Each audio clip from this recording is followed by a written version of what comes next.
Hey guys, welcome back to my channel. आज के इस वीडियो में जिस मूवी को एक्सप्लेन करने वाला हूँ उसका नाम है पोसाइडन। ग्रीक माइथोलॉजी में पोसाइडन समुद्र के देवता को कहते हैं, लेकिन इस मूवी में पोसाइडन नाम के एक बहुत बड़े जहाज को दिखाया गया है। यह एक मल्टी स्टोरी क्रूज शिप होता है। मूवी की शुरुआत में दिखाया जाता है कि जहाज में एक बहुत बड़ी पार्टी चल रही होती है, क्योंकि आज 31 दिसंबर होता है।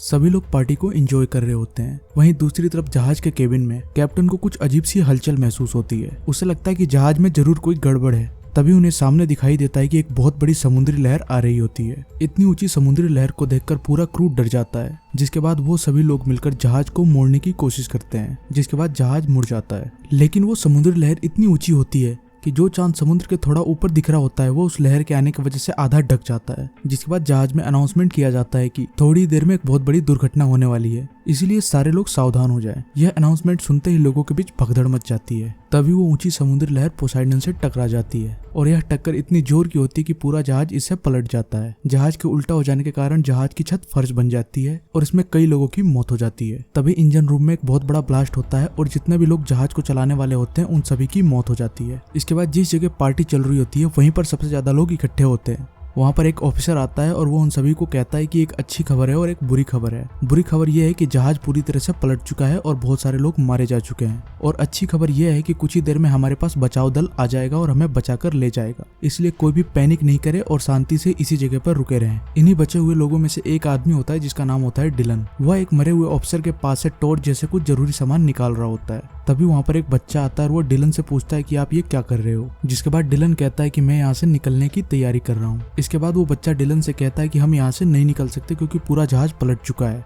जिसके बाद डिलन उस बच्चे से कहता है कि नहीं, अभी एक और रास्ता बचा हुआ है जो जहाज के तले में है, इसके लिए मुझे यहाँ से ऊपर जाना होगा। जिसके बाद डिलन वहाँ से निकल ही रहा होता है। तभी वो बच्चा अपनी मॉम को उसके पास ले आता है। उस बच्चे की मॉम का नाम मैगी होता है। डिलन मैगी को जानता है क्योंकि वो उससे पहले भी मिल चुका होता है। जिसके बाद मैगी डिलन से कहती है कि आपने मेरे बच्चे को अभी कहा कि आप यहाँ से निकल सकते हो। जिसके बाद डिलन कहता है कि हाँ, मैं एक रास्ता जानता हूँ। फिर मैगी कहती है कि अभी एक ऑफिसर आया था और उसने कहा कि हमें यहीं रुकना चाहिए, थोड़ी देर में मदद आने वाली है। तभी वहाँ पर एक आदमी आता है जिसका नाम रॉबर्ट होता है और उसके साथ में एक बूढ़ा आदमी भी होता है। बूढ़ा आदमी कहता है कि मैं एक आर्किटेक्ट हूँ और मुझे ऐसा लगता है कि ये जहाज उल्टा तैर नहीं पाएगा। इस जहाज की बनावट ऐसी नहीं है कि ये उल्टा होकर भी तैर सके, इसलिए जब तक मदद आएगी ये जहाज डूब जाएगा और यहाँ पर कोई भी नहीं बचेगा। इसके बाद रॉबर्ट कहता है कि क्या तुम लोगों को डिस्को का रास्ता पता है। फिर डिलन कहता है कि हाँ, वो ऊपर की तरफ है। जिसके बाद रॉबर्ट कहता है कि मैं भी तुम्हारे साथ चलना चाहता हूँ, लेकिन पहले मुझे अपनी बेटी को बचाना है जो कि डिस्को में फंसी हुई है। जिसके बाद डिलन कहता है कि नहीं, मैं अपना काम अकेला ही करता हूँ। जिसके बाद रॉबर्ट उससे पूछता है कि क्या तुम्हें ऊपर जाने का सबसे शॉर्टकट रास्ता पता है। इस पर डिलन कहता है कि नहीं, मुझे नहीं पता है। फिर रॉबर्ट एक स्टाफ के आदमी को अपने पास बुलाता है। अगर तुम मुझे ऊपर जाने का सबसे शॉर्टकट रास्ता बताओगे तो तुम एक साल में जितना कमाते हो मैं उसका डबल दूंगा। जिसके बाद वो आदमी उन्हें रास्ता बताते हुए ऊपर की तरफ ले जाने लगता है। इसके बाद रॉबर्ट डिलन से कहता है कि अगर तुम्हारे पास प्लान है तो हमारे पास एक गाइड है, इसलिए अगर हम साथ जाते हैं तो जल्दी पहुंचेंगे। इस पर डिलन राजी हो जाता है और अब सभी एक साथ ऊपर जाने लग जाते हैं। ये लोग जहाज के तले के पीछे की तरफ पहुंचना चाहते हैं, जहाँ पर जहाज को चलाने के लिए बड़े बड़े पंखे घूमते हैं। इनका प्लान होता है कि वो लोग पंखे को रोककर उधर से बाहर निकल जाएंगे। जब वो लोग आगे की तरफ निकलते हैं तो देखते हैं कि जहाज के सभी दरवाजों को सील कर दिया गया है ताकि पानी अंदर नहीं आ सके। जिसके बाद थोड़ा सा आगे जाने पर इनका रास्ता ब्लॉक हो जाता है क्योंकि वहां पर बहुत सारी लाशें पड़ी होती है। फिर वो लोग किसी तरह वहां से आगे बढ़ते हैं और लिफ्ट तक पहुंचते हैं। जब वो लिफ्ट का दरवाजा खोलते हैं तो देखते हैं कि लिफ्ट काफी ज्यादा ऊपर होती है। जिसके बाद वो लोग किसी तरह एक दूसरे की मदद करके ऊपर वाले फ्लोर तक पहुंचते हैं, लेकिन लास्ट में दो आदमी बच जाते हैं, एक बूढ़ा आदमी और एक उनका गाइड। जिस तख्ते की मदद से वो लोग ऊपर चढ़ रहे होते हैं वो बीच से अचानक टूट जाता है, जिसकी वजह से बूढ़ा आदमी और वो गाइड बीच में ही लटक जाते हैं। बूढ़े आदमी ने डिलन का हाथ पकड़ा होता है और बूढ़े आदमी के पैर को गाइड ने पकड़ा होता है। अगर डिलन बूढ़े आदमी का हाथ छोड़ देता है तो काफी ऊंचाई से गिरने की वजह से दोनों की मौत हो जाएगी,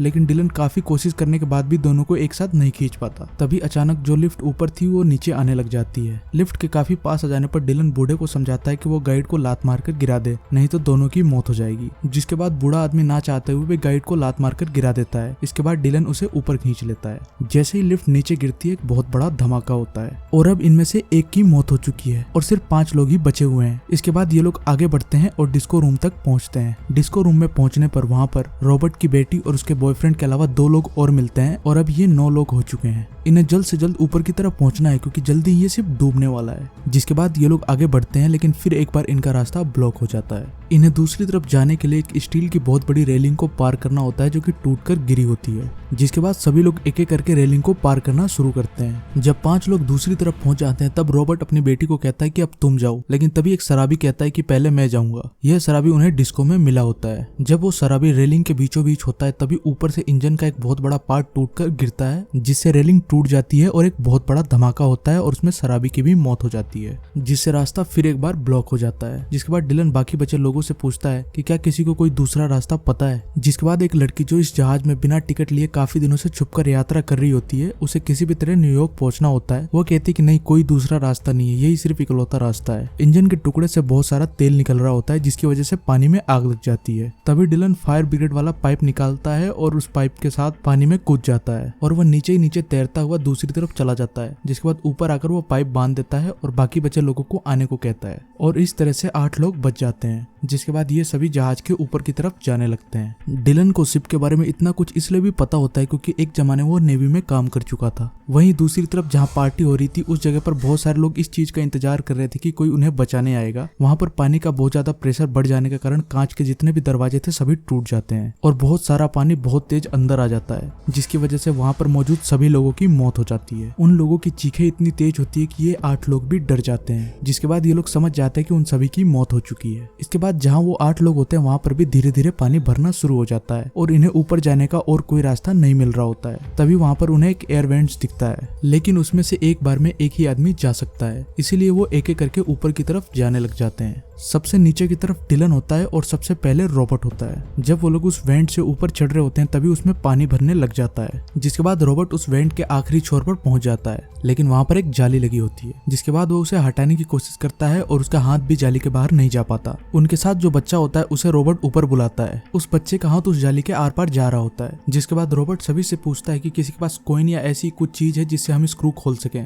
जिसके बाद वो लड़की जो बिना टिकट के इस जहाज पर सफर कर रही होती है वो एक क्रॉस देती है। जिसके बाद वो बच्चा क्रॉस की मदद से उन स्क्रूज को खोल देता है और जाली को हटा देता है, जिससे पानी भरने से पहले सारे वहां से निकल जाते हैं। अब इन सभी को सिर्फ 2 फ्लोर और ऊपर जाना होता है, जिसके बाद इन सभी की जान बच सकती है। लेकिन जब वो लोग आगे बढ़ रहे होते हैं तभी वो लोग एक टैंक में फंस जाते हैं। अब वो लोग यहाँ से नीचे नहीं जा सकते क्योंकि नीचे पानी भर चुका है और यहाँ से निकलने का कोई रास्ता नहीं होता क्योंकि सामने एक दरवाजा होता है और वो एयर टाइट होता है। तभी डिलन कहता है कि एक बैलेंस टैंक है जिसे शिप को स्टेबल रखने के लिए बनाया जाता है। जैसे ये टैंक पूरा भरेगा वो एयर टाइट दरवाजा खुल जाएगा और हम उसके दूसरी तरफ जा सकते हैं। इससे रॉबर्ट की बेटी डर जाती है और कहती है कि अगर हमने टैंक भर दिया और ये दरवाजा नहीं खुला तो हम सारे यहीं पर मारे जाएंगे। जिस पर डिलन कहता है यही इकलौता रास्ता है यहाँ से निकलने का। फिर रॉबर्ट और डिलन मिलकर ये डिसाइड करते हैं कि वो लोग इस टैंक में पानी भरेंगे और वो लोग टैंक में पानी भरना शुरू कर देते हैं और कुछ ही देर में पूरा टैंक भर जाता है। लेकिन टैंक के भरने के बाद भी वो दरवाजा नहीं खुलता, जिससे सारे हार मानने ही वाले होते हैं कि तभी दरवाजा खुल जाता है और वो लोग दूसरी तरफ चले जाते हैं। लेकिन अभी भी इनकी मुश्किलें खत्म नहीं होती क्योंकि यहाँ से आगे बढ़ने के लिए उन्हें पानी के नीचे से तैरता हुआ दूसरी तरफ जाना पड़ेगा। जिसके बाद सारे बहुत गहरी सांस भरते हैं और तैरना शुरू करते हैं। इनमें सबसे पीछे वो लड़की होती है जो इस जहाज पर बिना टिकट के सफर कर रही होती है और जिसने स्क्रू खोलने के लिए अपना क्रॉस दिया था। वह जब आगे बढ़ रही होती है तो उसका कपड़ा किसी जगह पर फंस जाता है, जिसकी वजह से वो वहीं पर अटक जाती है। लेकिन वो बूढ़ा आदमी किसी तरह उसे बचाकर ऊपर तक ले आता है, लेकिन तब तक उस लड़की की मौत हो चुकी होती है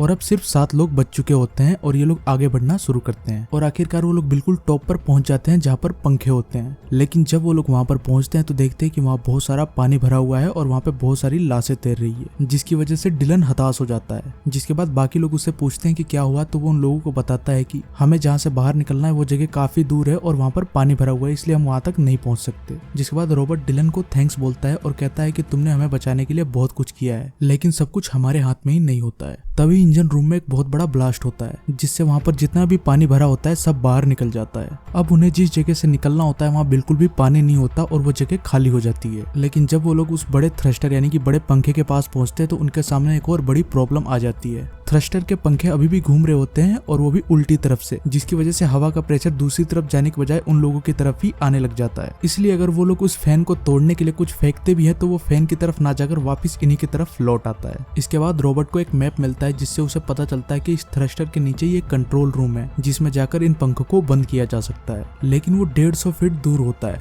जहाँ पे जाने का मतलब सीधा मौत होती है। रॉबर्ट वहाँ पर जाना चाहता है, लेकिन रॉबर्ट की बेटी का जो बॉयफ्रेंड होता है वह रॉबर्ट को वहाँ जाने से रोक लेता है और कहता है कि आप इस काम को नहीं कर सकते हो, लेकिन मैं इस काम को कर सकता हूँ। जब वो जा रहा होता है तो रॉबर्ट की बेटी बहुत ज्यादा रोने लग जाती है और उसे वहाँ जाने से मना करती है, जिसके बाद वो कहता है कि किसी न किसी को तो जाना ही पड़ेगा। अपनी बेटी को ऐसे रोता देख रॉबर्ट पानी में छलांग लगा देता है। वहीं दूसरी तरफ मैगी का बेटा पानी में बह गया होता है, जिसे बचाने के लिए डिलन को जाना पड़ता है। उसके बाद डिलन किसी तरह मैगी के बेटे को ढूंढ कर ले आता है। उस बच्चे को बचाने के बाद सभी एक जगह पर आ जाते हैं और उस जगह पर पानी बहुत तेजी से बढ़ रहा होता है। अगर जल्दी इन लोगों ने इन पंखों को बंद नहीं किया तो सभी डूब जाएंगे और सबकी मौत हो जाएगी। वहीं रॉबर्ट नीचे जाकर उन पंखों को बंद करने की कोशिश कर रहा होता है, लेकिन जिन बटन्स द्वारा पंखे बंद होंगे वो बटन्स खराब हो गए रहते हैं, जिसके साथ ही पानी में होने की वजह से रॉबर्ट का दम घुटने लग जाता है और उसकी मौत होने वाली होती है। लेकिन तभी वो उस बटन को देख लेता है जिससे पंखों को रिवर्स किया जा सकता है, जिसके बाद वो इस बटन को दबाता है और इसी के साथ रॉबर्ट की मौत हो जाती है। रॉबर्ट सभी की जान बचाने के लिए खुद को सेक्रीफाइस कर देता है।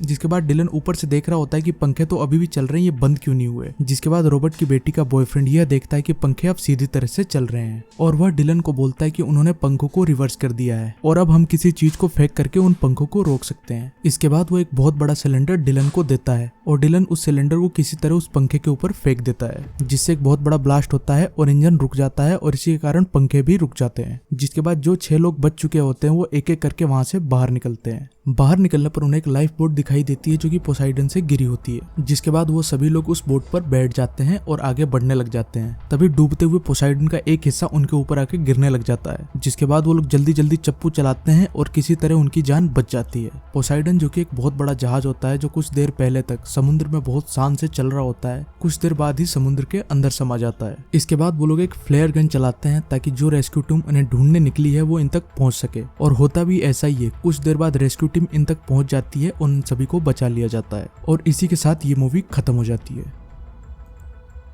तो अगर आपको ये एक्सप्लेनेशन अच्छा लगा हो तो वीडियो को लाइक जरूर कर देना और चैनल को सब्सक्राइब कर लेना ताकि मैं आपके लिए आगे भी ऐसे वीडियोस ला सकूं।